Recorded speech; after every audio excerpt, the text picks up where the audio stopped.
Life seems to be full of paradoxes. One that I've been kind of reflecting on today specifically is that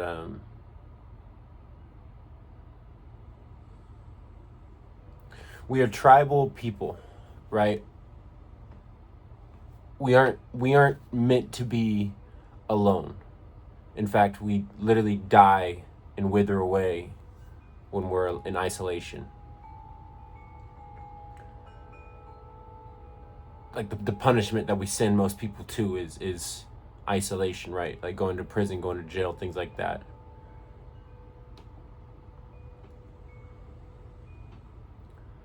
So we're tribal people, and one of our biggest fears is being outcast from the tribe. One of our biggest fears is not being allowed to be with around people again.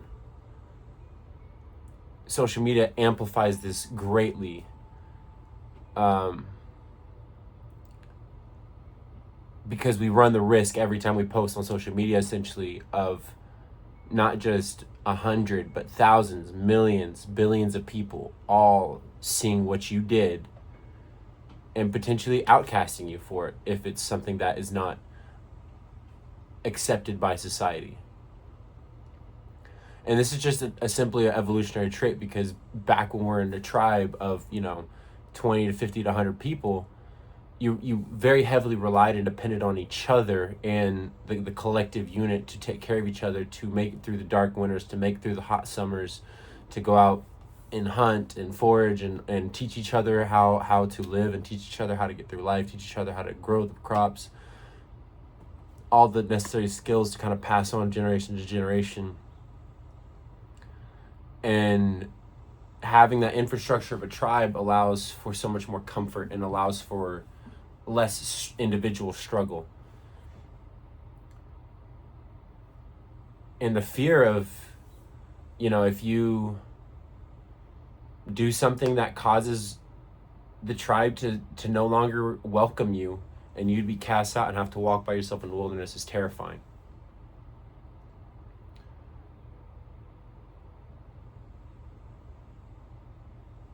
So we oftentimes look to the tribe to understand what is right, to try to find what is accepted, to try to test the temperature and kind of get a sense of what is and is not okay in terms of our behavior and how we carry ourselves. There's a video that's gone around recently, of a guy at a festival, and he's by himself on a hillside, dancing, waving his arms around, dancing all goofy and crazy looking like. And I think in like the full length video, I think he dances by himself for maybe 15 to 30 minutes before one person joins him.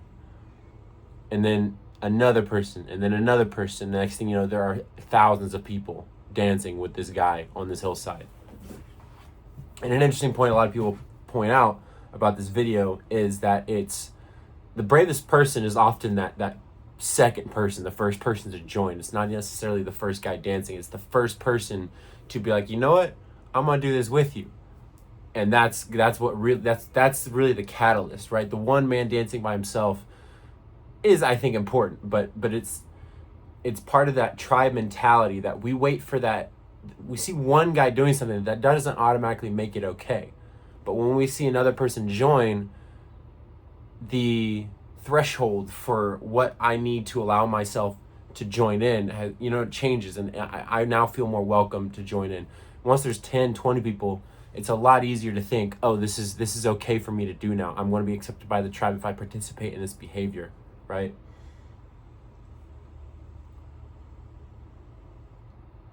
So we love to see other people doing something first. We love to see. That's why influencing culture is so huge now, because we want to see somebody else show me what is right to do, because by myself I am just almost petrified of I don't want to be outcast. I don't want to be looked at as different. I don't want to be looked at as strange. I don't want to become disagreeable with somebody. I want to remain welcome in the tribe. But we currently live in this world where I'm just going to use this example. I was at this festival called Foodie Land recently, and it's a festival that's celebrating food, right? But not culinary health of food, right? Not nutritional food, just more like just comfort food. I think that's the nicest frame to put it in.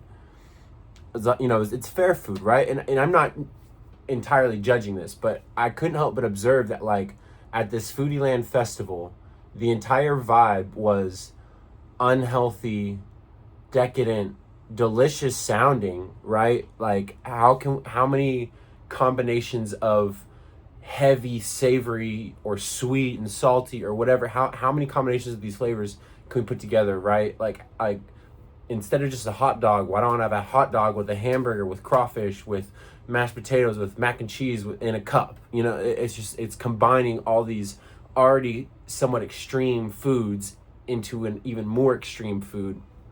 Seeing people walk around with, like, the new TikTok craze of, like, Kool-Aid pineapples, right? And all I can think about is all the red dye, all the dye that's in this Kool-Aid that you're just now, like. And I'm not the most well versed to even know how good all of this stuff is. But my point with this is, I want to look around me to see the tribe and to try to observe what is the tribe doing, so I can understand what I should be doing. I can better find my path and my purpose. But when I look around me, the vast majority of people are not living in a way that I believe to be conscious, in a way that I believe to be self-aware and understanding of a mind and body connection, right? I'm not saying everybody is entirely unhealthy, but I don't believe that a lot of people are acting consciously with conscious might be the wrong decision, but there's just not a lot of awareness into the decisions being made. And a lot of people, I think, are going through life very robotically and just kind of in a rhythm, and their minds are very malleable. And I mean, that's what the algorithms do. The algorithms literally kind of make our brains more susceptible and manipulatable. Literally, it's the design of the system, of the lottery game, that makes our minds more susceptible to that next ad to pop up, to make me more willing to purchase that item. So if we evolutionary are designed, just kind of wired to want to look to our tribe to find the light, right? But if the tribe is already seeming so far off course that it is not really beneficial or productive or healthy for me to look at the vast majority, right? Looking at just simply the top 50% is probably not going to steer me in the right direction anymore.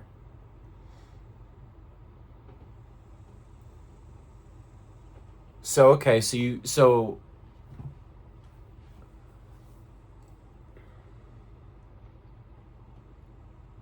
I've just gone from, I'm not supposed to be by myself, and I should look to the tribe for help. I should look to the tribe for guidance, for direction, for truth, right?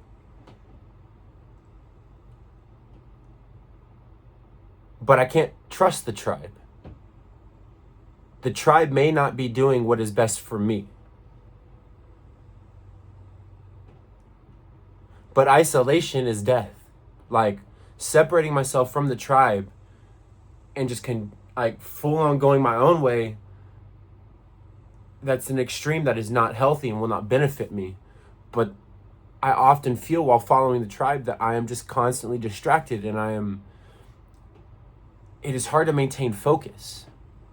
And I guess that's why it comes down to, it's important, the people, you are the makeup of the 5 people you spend the most time around. That's why it's important to surround yourself with good people. But it's not easy. Like that it's not that I don't want to surround myself with good people. It's I don't really know where they are sometimes.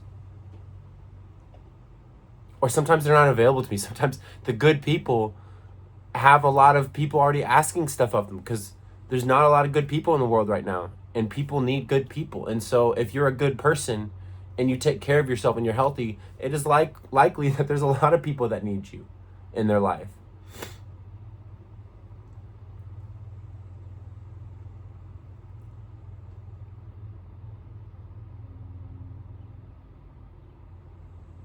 So when I try to break this down to almost like an evolutionary science and try to just make it black and white, I hit this paradox where it's, I don't want to be alone, but it's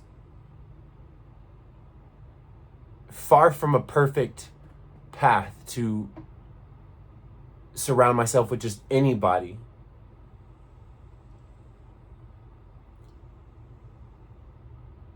But I'm starting to believe that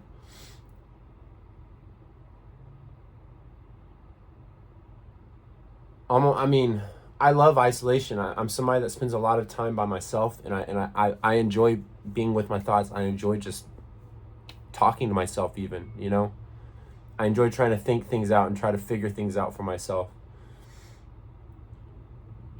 But I have to say that, like, isolation is deadly. Like, isolation kills. Isolation drains. It is better, I think, to be among bad company, or at least people with good intentions. See, this is where I'm stuck, because you can't be like some boss hiring for a top position in some major company and have extreme guidelines for how somebody must fit in this box, or else they're not fit for this position. Like, you can't do that, because people are imperfect and more human. And I think that the importance that I'm trying to focus on here is that you don't know what you're going to gain from spending time with other people, perfectly or imperfectly. I used to think that, like, if I hang out, let me use drinking for example. When I drink, it is rare that I'm gonna not use drinking, back that up.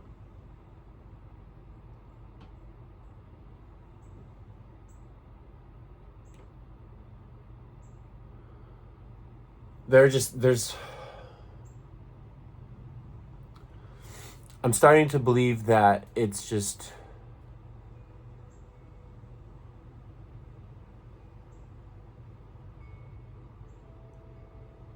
hard to have friends. I can't even pin down this thought that I'm sensing, but it's just that human connection is above all else. Human connection with somebody else is priceless and irreplaceable. Going out with a group of friends and just rolling with the punches of the day, maybe having a plan, but it not mattering what really happens, because we're not fixated on some perfect outcome. It's more about the journey, right?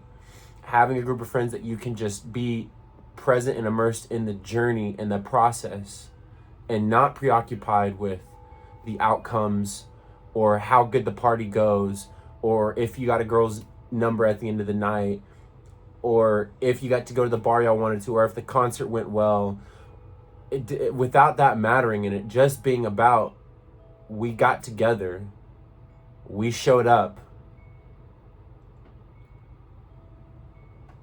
we bounced around like pinballs together and got to experience this day together. Even if we got to change the flat tire together, we got to go get water bottles at the gas station together, we got to grab a beer at the end of the night together, we got to fucking play Settlers of Catan at night later at the end of the day together. Like, it's about all those little steps through the day, those little micro interactions that really make the day more meaningful.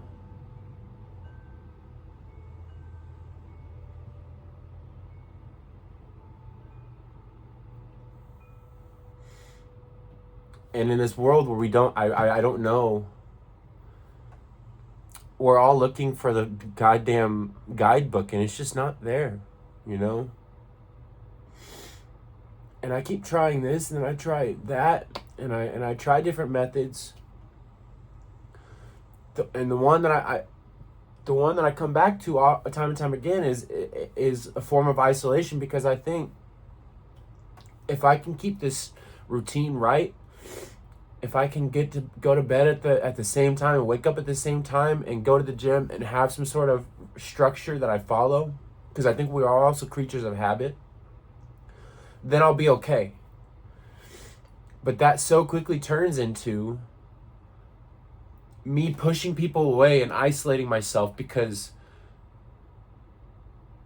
I'm afraid we're not all on the same page. And if I want to wake up at 8, but you don't want to wake up till 9, it's better that I isolate myself and just do my thing, because that way I'll be happy. But maybe that's not true. Maybe it's more important that we wake up together. Maybe it's more important that we go to the gym together. Maybe it's more important that we go on a walk together. Maybe it's more important that we have our coffee together than it is that I follow a routine or structure. Because I follow the routine and the structure to a T, and I feel exhausted, and I feel burnt out, and I feel tired. And then I just reject the entire structure and throw it out the window and lose the template. And I roll with the day, and I vibe with other people, and I just enjoy the camaraderie and the human connection. And I don't think about what time I'm going to bed, and I don't think about what time I wake up, and I don't think about the diet, and I don't think about all these metrics and fucking quantifiers and whatever. And all of a sudden, I'm happy. Like, happiness isn't a science. Maybe happiness is not a science. Maybe it is not achievable through a scientific method, and it's simply achievable through human connection.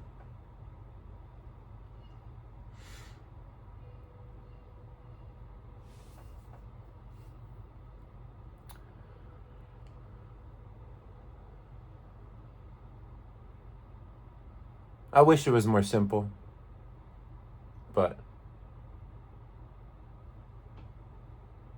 where would be the fun in that, huh?